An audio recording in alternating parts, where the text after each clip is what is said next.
Журнал «Лучшие компьютерные игры» представляет. При содействии официальных представителей межзвездного консорциума. При информационной поддержке аксакалов Телаара.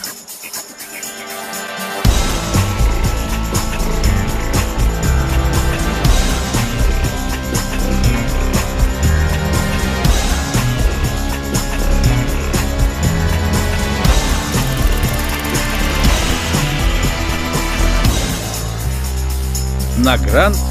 Земля ветра.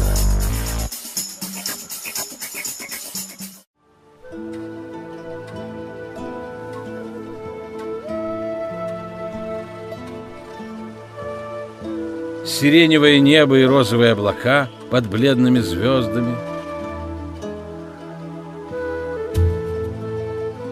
Волшебные рассветы и печальные ночи.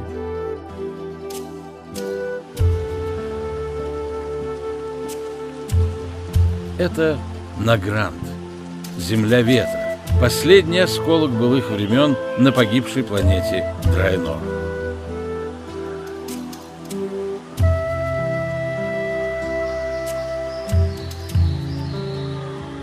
Резкий контраст с чужеродными пейзажами северных болот и демонической долины Луны на востоке. Сюда приходят, чтобы заработать денег и опыта. Но тот, кто хоть раз увидел переливы красок на палитре рассветного неба Награнда, навсегда влюбится в этот зеленый кусочек земли на краю бездны.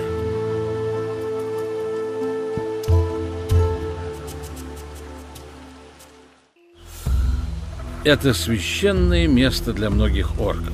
В древние времена, когда племена орков еще не попали в рабство демонам и колдунам, здесь были земли почитаемых предков.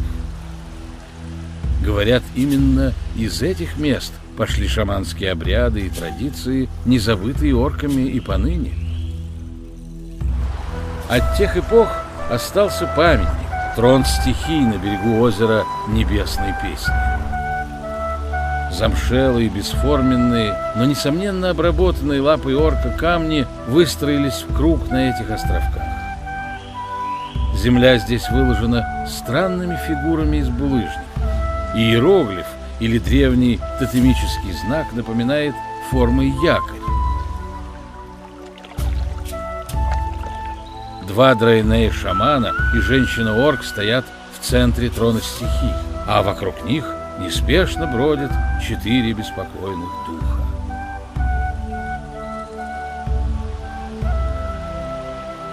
Это дух камня, гигантская ожившая скала с зеленоватыми кристаллами.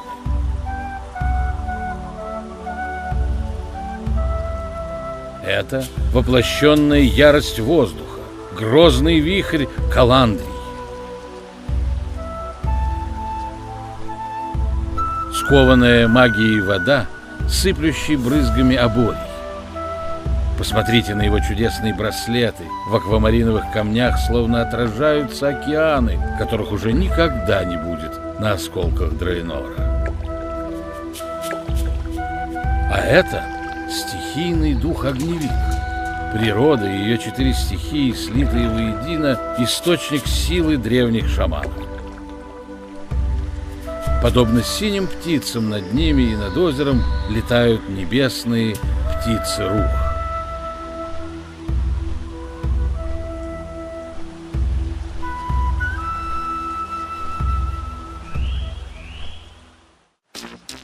Конечно, не все стихийные эманации готовы терпеть присутствие эльфов и даже орков, не говоря уже о гномах. Уже на этих скалах с живописными водопадами вокруг плато стихий разгуливают злобные духи воды. Добраться сюда можно по воздуху, и, казалось бы, кому нужны эти существа? Но и Альянс, и Орда регулярно посещают эти места.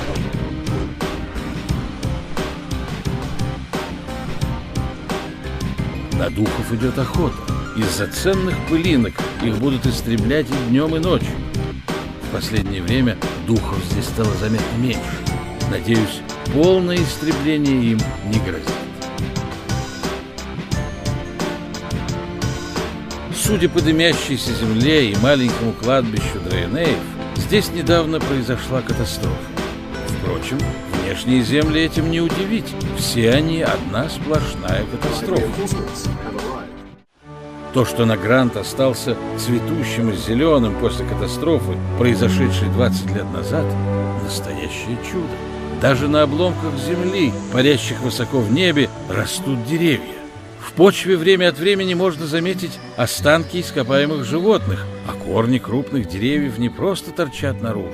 Очень скоро они могут разорвать такой непрочный и маленький воздушный островок. Знаю я орка, который не выпалол вовремя 3 кустика. Есть сведения о том, что после катастрофы, разорвавшей планету Дрейнор, к восстановлению Награнда приложили руку друиды Ценария. Если так, то многое становится понятным. Но точны ли эти сведения, мы не знаем. Архидруиды и сын Ценария Ремовос от комментариев отказались.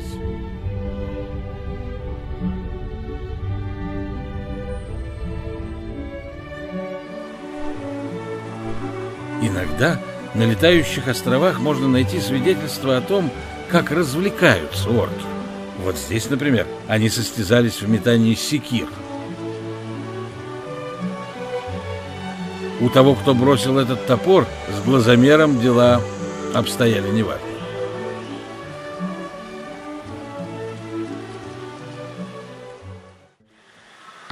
Вообще, местные орки – удивительные существа.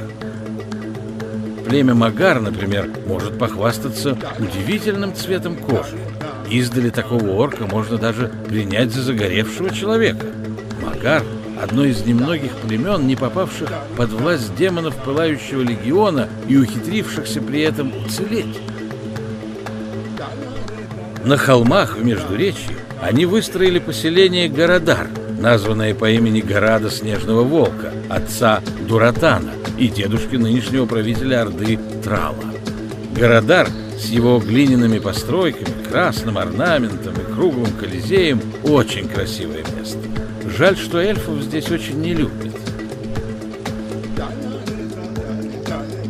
На земле периметр города охраняют защитники из числа Магар. В воздухе дежурят тролли на летучих мышах. Реакция у них замедлена, но все равно они очень опасны.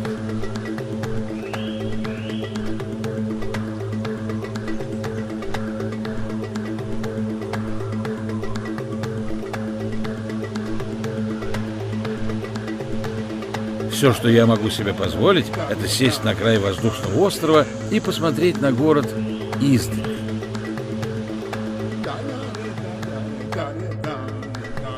Хотя Магар славится дружелюбием, это все же орки. Именно они выстроили неподалеку от Городара арену, кольцо испытаний, место для смертельных поединков. Здесь Таурен может затоптать орка, а человек расправится с беззащитным гномом.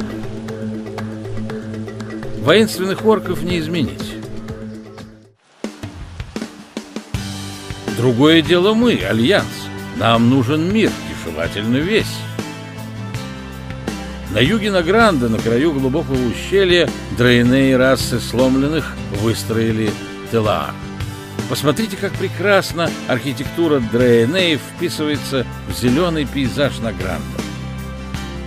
Мы мирные гуманоиды, но стражи Телаара не дремлют, патрулируя висячие мосты. Иногда пешком, порой верхом на традиционных слонах-эликах, которые в дикой природе встречаются именно здесь. Несмотря на торчащие из спины и свидетельствующие о деградации щупальца, сломленные дрейнеи очень милые существа и вовсе не кровожадные. Да-да, ничуть не кровожадные. Просто им надо как-то тренироваться перед сражениями за город Халаа, жемчужину Награнда. Вот он, этот город, выстроенный в центре всей области на высокой горе. Как видите по постройкам, Халаа – исконно дрейнейский город и всегда по праву принадлежал Альянсу. Однако недавно в погоне за наживой и вообще за всем, что плохо лежит, город атаковали эльфы крови.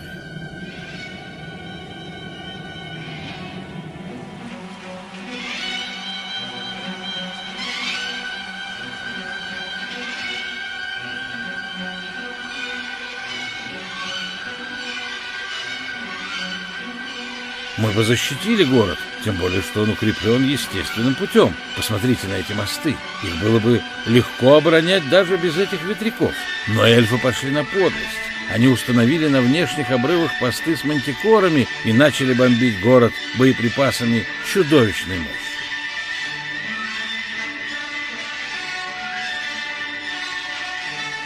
Дрейнеи никогда не поджимают хвост в случае опасности. Но даже эти храбрые защитники города, 15 стражей, не могут выдержать долгую бомбардировку. Теперь город то и дело переходит из рук в руки. Орда пытается взять жемчужину Награнда силой и хитростью, но никогда не потерпит альянс, чтобы на этом бревноподобном древке вместо нашего синего стяга развивался флаг Орды. И бьются герои под этими небесами и воздушными водопадами за право владеть Халаа.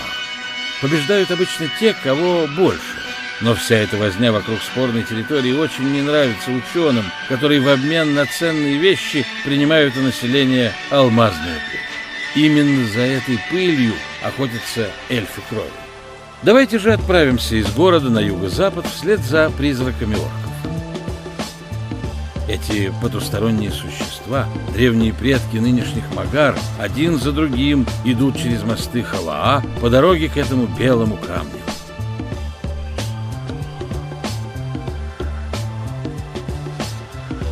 Это гора Ошаган, что в переводе с орочьего означает «гора духов». Правда, издали похоже на известняк? Очень похоже. Однако Ошаган состоит из чистого углерода. Это алмазная гора, возможно, самый большой кусок алмаза во всей Вселенной. Говорят, что это остатки космического корабля, на котором Дрейнеи прибыли на планету, спасаясь от демонов Саргераса. Но к слухам следует относиться с осторожностью. Просто посмотрите на Ошаган. С какой стороны ни взглянуть, на корабль не похоже.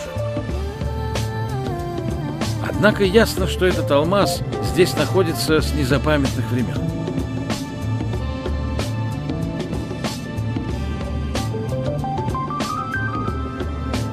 Племена древности поклонялись горе духов.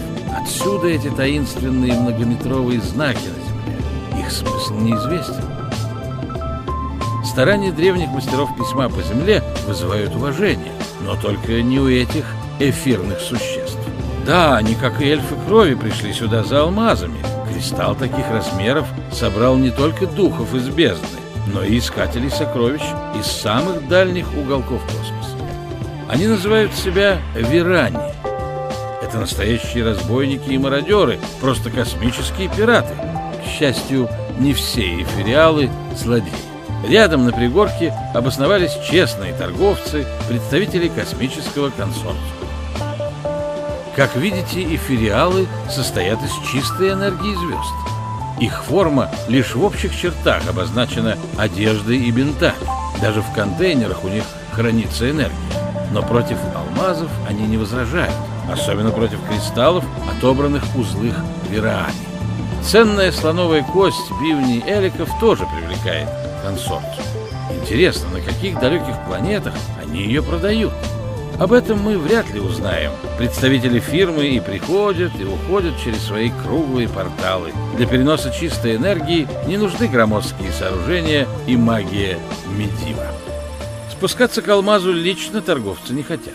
Во-первых, для этого можно подключить героев. Во-вторых, вокруг скалы бродят куда более страшные и опасные существа, чем конкуренты и даже налоговые инспекторы.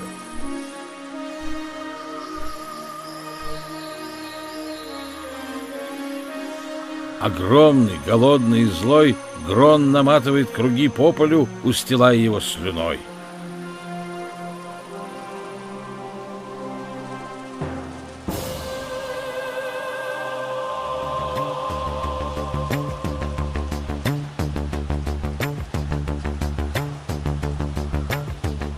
Бьют его часто, несмотря на то, что он сильный и страшный. А все потому, что за этого непривлекательного Грона объявлена огромная награда.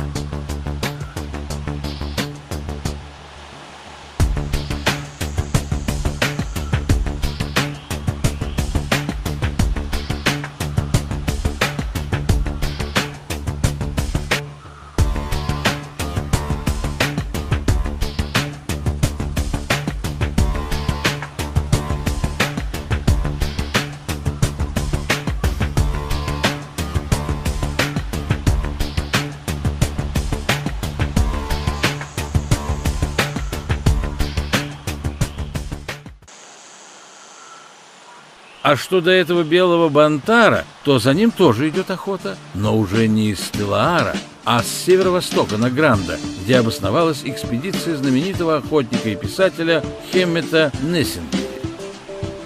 Вот он какой, прямиком из джунглей Азерота. Заглянуть к нему на огонек стоит хотя бы для того, чтобы почитать знаменитую книгу «Зеленые холмы мыса Шипа». Вместе с Хэмметом его верные напарники, грозный Таурен по прозвищу Фитц и Гарольд Лейн. Сейчас он мается ногой и бредит от неизвестного яда, попавшего в царапину. Попытка обстреливать живность с воздуха закончилась для него не очень удачно. Так что охотиться придется нам на птиц рух, на этих косматых быков и на диких винторогих козлов системы Толбук. Эти время от времени пытаются отомстить Хэммету и нападают на его лагерь.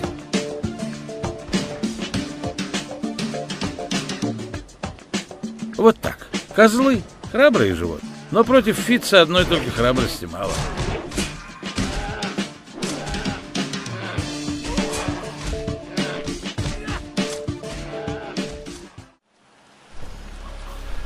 Пока сражаются Альянс с Ордой, а Хэммет стреляет всякую живность, местные жители тоже не могут ужиться друг с другом. Пестрая компания из драйнеев и людоедов. Северные воюют с южными, восточные подставляют западных. А у озера Солнечного драйнеи из племени темной крови напали и разграбили деревню орков, сбросив тела в воду. И все это перед лицом извечного врага, демонов Пылающего легиона, которые уже оккупировали западные обрывы Награнда. Их лагерь там, к северу от древнего кладбища орков, где за призраками присматривает пожилая арчиха. Передовая база Пылающего легиона. Выжженная земля, зеленый дым и зловещие механизмы. Маленький портал, затаившийся в сумеречном ущелье, и вот этот демон Эридар Редедрон.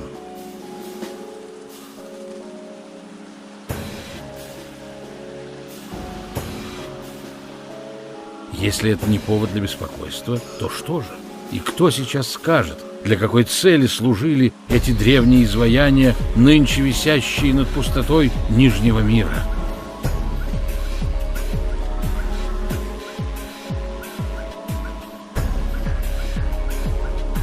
Они очень похожи на те, что стоят по обе стороны великого темного портала. Еще одна загадка, на которую мы вряд ли найдем ответ. В ту же бездонную пропасть обрушиваются отравленные легионом водопады. Бесконечный поток от жизни к смерти, от зеленых равнин Награнда к первозданному хаосу.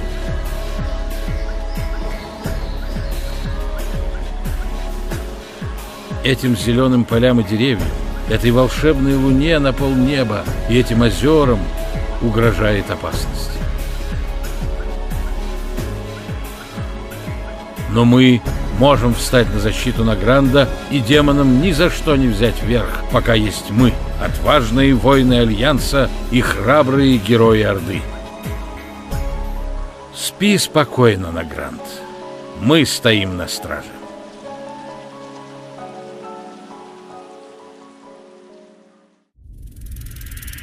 Смотрите в следующих выпусках. Долина лунной тени от крепости Диких Молотов до Черного храма. Я вижу мертвецов, и им это не нравится. Драконы во тьме. Вечный шторм. Результат зловещих магических экспериментов. Зеленые чудеса среди мертвых скал. Гоблины в космосе и звездные корабли Наару. Все это в клубе игропутешественников.